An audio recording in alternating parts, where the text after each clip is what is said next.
नमस्कार, मैं हूं आरफा खानम शेरवानी। ये कार्यक्रम देखने से पहले मैं चाहती हूं आप मेरी इस अपील को सुनें। पिछले सालों में लगातार मैं और द वायर आप तक तमाम वो खबरें लाते रहे जो दरबारी सरकारी मीडिया ने दबाई वो खबरें। लेकिन आज हम जिस तरह के दबावों से दो चार हो रहे हैं, जिस तरह के खतरे से गुजर रहे हैं, ऐसे में हम चाहते हैं कि आप हमारी मदद करें, आर्थिक रूप से आप हमें सहयोग दें। और ये काम बहुत मुश्किल नहीं है। आप ये काम सिर्फ अगर 89 रुपये महीना भी देते हैं तो आप वायर के मेंबर बन सकते हैं, क्योंकि आपका जो हक है वो है आज़ाद पत्रकारिता। और आज़ाद पत्रकारिता हम करते रहें, द वायर करता रहे, मैं करती रहूं, इसके लिए बहुत ज़रूरी है कि आप सहयोग दें। आज ही आप मेंबर बनिए द वायर के।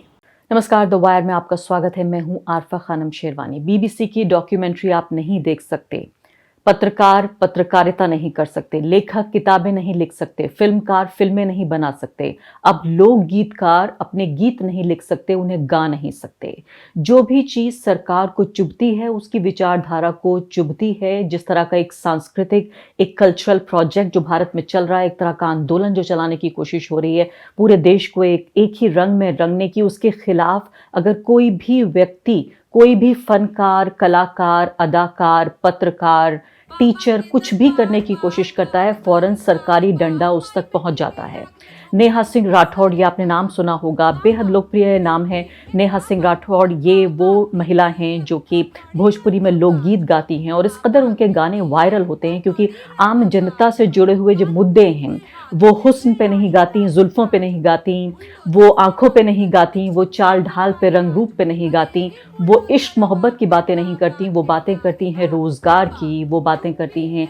जो आम जनता से जुड़ा हुआ मुद्दा, जैसे महंगाई की, जैसे बुलडोज़र राज की, लोकतंत्र की, संविधान की, नाइंसाफ़ी की, गैर बराबरी की। इसलिए नेहा राठौड़ अब बर्दाश्त नहीं हो रही हैं उत्तर प्रदेश की सरकार को। नेहा राठौड़ के घर पुलिस पहुंच गई, पहले उत्तर प्रदेश में उनके ससुराल पुलिस पहुंच गई तो पता चला कि वहां नोटिस थमाया उनके जो ससुर हैं उनको। और उसके बाद जब वह इतने से भी बात नहीं बन पाई तो उत्तर प्रदेश पुलिस बाकायदा अपना पूरा लाव लश्कर लेकर पहुंच गई दिल्ली में उनके घर, और उनको बाकायदा एक नोटिस पुलिस ने थमा दिया जिसमें इतने वाहियात किस्म के सवाल नेहा से पूछे गए हैं कि मैं अब आपको बताऊंगी तो आपको वाकई ये समझ में नहीं आ रहा कि इस पर गुस्सा हुआ जाए या वाकई हंसा जाए। ये सवाल इसलिए पूछे गए हैं उनसे, मैं सवालों के बारे में आपको बताऊंगी, क्योंकि जो कानपुर देहात का जो पूरा मामला द वायर ने भी आपको बताया था कि कैसे 2 महिलाएं जिंदा जल गई थी, या मैं कहूँ 2 महिलाओं को जिंदा जला दिया गया क्योंकि बुलडोजर उनके घर पर चढ़ने वाला था और महिलाओं ने अपने ऊपर आग लगा के, उनके पास इसके अलावा कोई ऑप्शन नहीं था कि वो मर जाएं, क्योंकि जीने नहीं दे रही है सरकार, इसलिए नागरिक मर जाना बेहतर समझ रहे हैं। उसी पर सवाल उठाया था नेहा राठौड़ ने, और अब उसका खमियाजा उन्हें भुगतना पड़ रहा है कि उनसे 7 वाहियात किस्म के सवाल पूछे हैं। पहले मैं आपको ये सवाल बताऊंगी और उसके बाद ये भी आपने ज़रूर, एक छोटी क्लिप तो आपने देखी, हम आपको पूरा भी उनका गीत का एक बड़ा हिस्सा भी सुनवाएंगे कि आखिर नेहा ने कहा क्या, उनका कसूर क्या था, ऐसा कौन सा सवाल पूछ लिया उन्होंने कि इतनी बड़ी आफत उनके ऊपर आई। तो नेहा के ऊपर ये 7 सवालों से भरा हुआ ये नोटिस जारी किया गया है जिसमें पूछा गया है कि वीडियो में नेहा सिंह राठौड़ हैं या नहीं, अगर हाँ तो क्या वीडियो उनके जरिए अपलोड किए गए थे। फिर पूछा कि क्या वीडियो के बोल खुद नेहा ने लिखे हैं। फिर पूछा है कि अगर हाँ तो क्या वो उनका समर्थन करती हैं, अगर उन्होंने गीत नहीं लिखे तो क्या गीतकार ने आपकी अनुमति ली है, और क्या वो ये समझती हैं कि उनके लिखे गए और गाए गए गीतों से समाज के ऊपर जो प्रतिकूल, जो खराब असर पड़ रहा है, क्या वो उससे वाकिफ हैं, और जिस यूट्यूब चैनल और ट्विटर अकाउंट से वीडियो शेयर किए गए क्या वो उनके हैं या नहीं। अब ये इतने ट्रिकी सवाल हैं, आप ये सोचिए कि किसी से भी पूछे जाएंगे, कल को अगर मुझसे पूछा जाए कि क्या ये रिपोर्ट आपकी है या नहीं, क्या आपने इन लोगों से बातचीत की या नहीं, क्या ये शब्द आपके हैं या नहीं, क्या ये चैनल, यूट्यूब का जो चैनल है वायर, ये आपका है या नहीं, या मैं ट्वीट करती हूँ तो पूछेंगे इस ट्विटर से अकाउंट से आपने इसे ट्वीट किया है या नहीं, या फिर आपकी रिपोर्ट का समाज के ऊपर क्या असर पड़ रहा है, इसका अंदाजा आपको है या नहीं।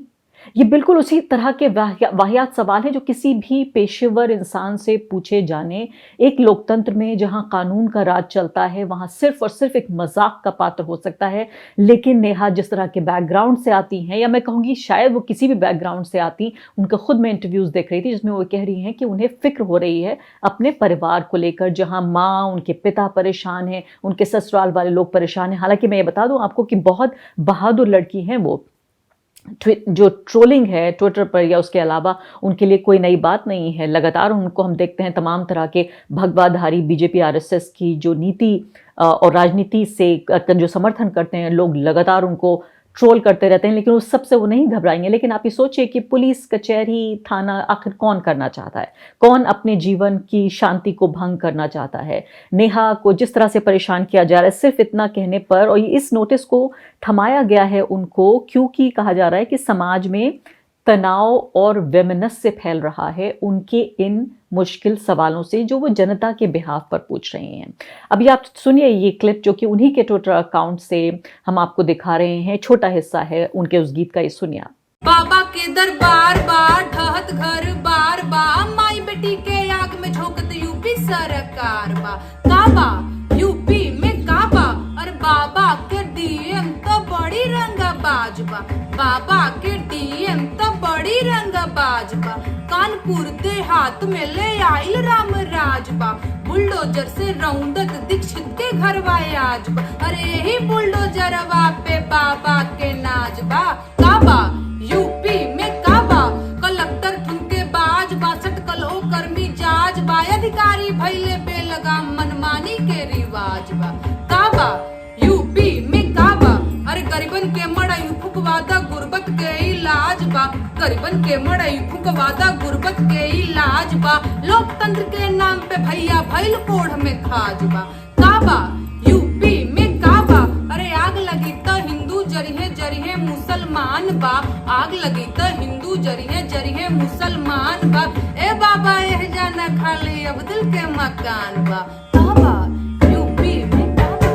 नेहा साफ तौर पर भोजपुरी में सिर्फ इतना कह रही हैं कि क्यों माँ बेटी को आग में झोंक दिया। वो ये पूछ रही हैं कि दीक्षित परिवार पर बुलडोजर क्यों चढ़ा दिया गया, क्या ये वही बुलडोजर है जिसे बाबा यानी कि आदित्यनाथ मुख्यमंत्री उत्तर प्रदेश के उनको नाज है। फिर वो कह रही हैं कि अधिकारी अपनी मनमानी क्यों कर रहे हैं। इसके अलावा वो पूछ रही हैं कि गीत में आगे बढ़ती हैं, वो कहती हैं कि अगर आग लगेगी तो हिंदू मुसलमान दोनों जलेंगे। इसके अलावा वो कह रही हैं कि क्या अब तक आप ये समझ रहे थे कि सिर्फ अब्दुल का घर जलेगा या अब्दुल के घर पे बुलडोजर चढ़ेगा। वो सीधे सीधे साफ गोई से काम ले रही हैं कि जो आज की राजनीति है वो खतरनाक है सभी के लिए, और अगर लगेगी आग तो आएंगे घर कई जद में। बशीर बद्र का वो शेर आपको याद है। मैं सोच रही हूँ कि अगर बशीर बद्र ने ये शेर आज कहा होता तो उनका क्या हाल हुआ होता। इसके अलावा ये देखिए कि आप सिर्फ इतने बुनियादी सवाल पूछने पर ना उन्होंने कोई गाली गलौज की है, ना उन्होंने कोई बहुत बड़ा मुद्दा उठाया है। ये वही चीजें हैं जो मेरे जैसे पत्रकार अपनी रिपोर्ट्स के जरिए कहते रहे हैं। इसके अलावा आप जैसे लोग अपने सोशल मीडिया अकाउंट्स के जरिए इन सवालों को उठाते होंगे।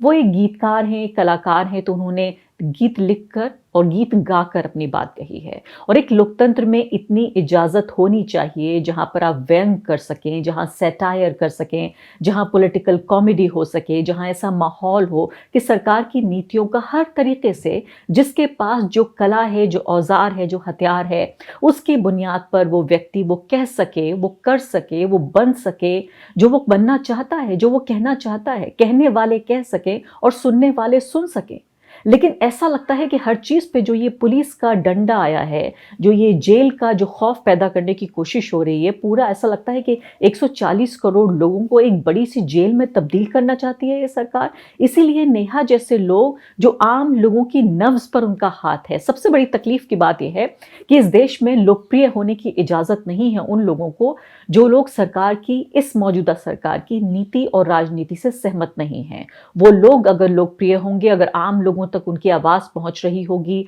उसकी एक ध्वनि लोगों तक पहुंच रही होगी, लोग महसूस करेंगे कि हाँ वाकई जो नेहा कह रही हैं वो ठीक कह रही है। नेहा पूछ रही हैं कि क्यों बेटी और माँ बेटी को आग में क्यों झोंका गया, क्यों, क्या आदित्यनाथ को इस तरह के अपने बुलडोजर पर, बाबा को इन्हीं बुलडोजर पर नाज है। वो ये कह रही हैं कि आग लगेगी तो सब जद में आएंगे। वो कह रही हैं कि अब्दुल का ही घर जलेगा, क्या आपको ऐसा लग रहा था? अब देखिए ये आग दीक्षित परिवार तक पहुंच चुकी है। ये बहुत ही बुनियादी सवाल हैं जिसमें मुझे लगता है कि बहुत ज्यादा कोई हाई IQ लगाने की भी जरूरत नहीं है। ये तमाम जो लोग हैं, मैंने कहा अलग अलग तरह के कलाकार, फनकार, अदाकार, पत्रकार, तमाम तरह के लोग अपने अपने जरिए से अपनी बात कह रहे हैं। लेकिन अब नेहा को जिस तरह से परेशान करने की कोशिश है, सिर्फ नेहा पे हमला नहीं है, बल्कि वो तमाम लोग जो सरकार की नीतियों से असहमत हैं और किसी भी तरह के पब्लिक प्लेटफॉर्म से अपनी बात कह रहे हैं और लोकप्रिय भी हैं। यहाँ लोकप्रिय होने की इजाज़त सिर्फ उन लोगों को है जो नरसंहार की बातें करते हैं, वो लोग जो सरेआम भारत के मुसलमानों, भारत के ईसाई, दलितों, आदिवासियों, किसानों, मजदूरों, गरीब लोगों, इन सबको परेशान करते हैं दिन रात। सीधे सीधे नरसंहार की आवाज़ भरे मंच से होती है, उन लोगों का कुछ नहीं होता। उनको बाकायदा पुलिस प्रोटेक्शन दिया जाता है। जो लोग सरेआम, आपको याद होगा ये राजस्थान की ये घटना है, 2 ही दिन पुरानी घटना है, जिसमें राजस्थान में ये 2 युवक जिनको जिंदा जला दिया गया, वो लोग जो तथाकथित रूप से अपने को गौरक्षक कहते हैं और अपने को किसी कानून के तहत नहीं मानते, किसी कानून के मातहत वो काम नहीं करते, बल्कि ये कानून और जो पुलिस व्यवस्था है, जो जेल है, ये सब उनके गुलाम हैं। ये समझते हैं कि ये तमाम तरह के हथियार हैं जिन्हें वो इस्तेमाल करेंगे अपनी जो विचारधारा है उसे लोगों तक पहुंचाने की और भारत को के संविधान का दिन दहाड़े कत्ल करने के लिए। अब बजरंग मुनि को आप ये सुनिए, ये आप सुन चुके होंगे ये बयान, लेकिन एक बार फिर मैं आपको ये बयान सुनवाना चाहती हूँ और मैं समझती हूँ, ये चाहती हूँ कि सत्ता में बैठे हुए जो ठेकेदार हैं इस देश के, जो सत्ता के गलियारों को जो पूरे तरीके से नियंत्रण कर रहे हैं, वो लोग इस बयान को सुने और बताएं कि क्या समाज में इससे वैमनस्य यानी दुश्मनी और तनाव नहीं फैल रहा है। सुनिए आप बजरंग मुनि को। भारत हिंदू राष्ट्र है, लेकिन मुसलमानों के द्वारा हिंदुओं का नरसंहार करके या हिंदुओं के ऊपर आतंक फैला के हिंदू राष्ट्र में जो है चक्रव्यूह को भेदा गया है। पूर्णतया हिंदू राष्ट्र बनाने के लिए वही हिंदुओं को प्रक्रिया अपनानी पड़ेगी और मुसलमानों का नरसंहार करना पड़ेगा। जब तक मुसलमानों का नरसंहार नहीं होगा तब तक भारत पूर्णतया हिंदू राष्ट्र नहीं बन पाएगा। भाई आप ये स्वयं जानते हैं या दुनिया जानती है कि भारत एक हिंदू राष्ट्र था और किस प्रकार शांति पूर्वक जी रहा था, लेकिन आतंकियों द्वारा, आक्रांताओं द्वारा नरसंहार करके इसको हिंदू राष्ट्र पूर्णतया नहीं रहने दिया गया। तो ईंट का जवाब पत्थर से होना चाहिए। और उसी तरह जब तक किसी को, देखिए, हिंदू को जगा के या हिंदू को बता के हिंदू राष्ट्र, जब तक जिस प्रकार से हिंदू राष्ट्र को भेदा गया है या हिंदू राष्ट्र को हानि दी गई है, जब तक वही विधा, अर्थात जब तक मुसलमानों का नरसंहार नहीं होगा तब तक हिंदू राष्ट्र नहीं बन सकता। तो मोनू मानेसर जैसे लोग जिनके लिए बड़ी बड़ी महापंचायतें हो रही हैं, उस तरह के कातिल और मुजरिमों के लिए जो कि गरीब लोगों को जीने नहीं दे रहे हैं, उन्हें अपना कारोबार नहीं करने दे रहे हैं, उन्हें अपने बच्चों के लिए मेज़ पर खाना लाने की इजाज़त नहीं है, उन्हें स्कूल भेजने की इजाज़त नहीं है, उन्हें जीने की इजाज़त नहीं है, उस तरह के लोग या उसकी तमाम बरादरी के लोग, उनके लिए महापंचायतें हो रही हैं कि अगर इन पे कोई बात आई तो हम सब अपनी जान दांव पे लगा देंगे। हजारों की तादाद में लोग इन महापंचायतों में पहुंच रहे हैं। दूसरी तरफ बजरंग मुनि जैसे लोग जो कि विचारधारा के स्तर पर लोगों के मन में जहर और दिल में उनके जिस तरीके की भावना पैदा कर रहे हैं कि लगता है कि भारत में धीरे धीरे इस तरह की एक व्यवस्था बन गई है कि सिर्फ एक तरह के लोग यहाँ जी सकते हैं, एक तरह के लोग सांस ले सकते हैं, एक तरह के लोग बात कर सकते हैं, एक तरह के लोग कारोबार कर सकते हैं और एक तरह के लोग अपने को इस देश का काबिल नागरिक बता सकते हैं, जिनको वोट करने का अधिकार है, क्योंकि जो सत्ता में बैठे हुए लोग हैं उनके लिए ही एक तरह से समर्थन जुटाते हैं इस तरह के लोग। तो एक तरफ नेहा जैसे लोग हैं जो आम आदमी के आम मुद्दों से जुड़ी हुई रोजमर्रा की जो ज़रूरतें हैं और जो तकलीफ़ें हैं उन्हें उठाने की कोशिश कर रहे हैं, और दूसरी तरफ मोनू मानेसर और बजरंग मुनि जैसे लोग हैं जो दिन दहाड़े भारत के संविधान को चुनौती देते हैं, भारत की कानून व्यवस्था को अपना गुलाम समझते हैं। वो कानून का राज नहीं बल्कि बुलडोजर का राज, पिस्तौल का राज, तलवारों का राज, हिंसा का राज, इस सब की बात करते हैं। उनको खुलेआम न सिर्फ कि जीने और रहने की इजाज़त है बल्कि उनको सत्ता में बैठे हुए लोगों की सरपरस्ती, उनका पेट्रनेज, उनका समर्थन हासिल है। पिछले सालों में लगातार मैं और द वायर आप तक तमाम वो खबरें लाते रहे जो दरबारी सरकारी मीडिया ने दबाई वो खबरें, लेकिन आज हम जिस तरह के दबावों से दो चार हो रहे हैं, जिस तरह के ख़तरे से गुजर रहे हैं, ऐसे में हम चाहते हैं कि आप हमारी मदद करें, आर्थिक रूप से आप हमें सहयोग दें। और ये काम बहुत मुश्किल नहीं है। आप ये काम सिर्फ अगर 89 रुपये महीना भी देते हैं तो आप वायर के मेंबर बन सकते हैं,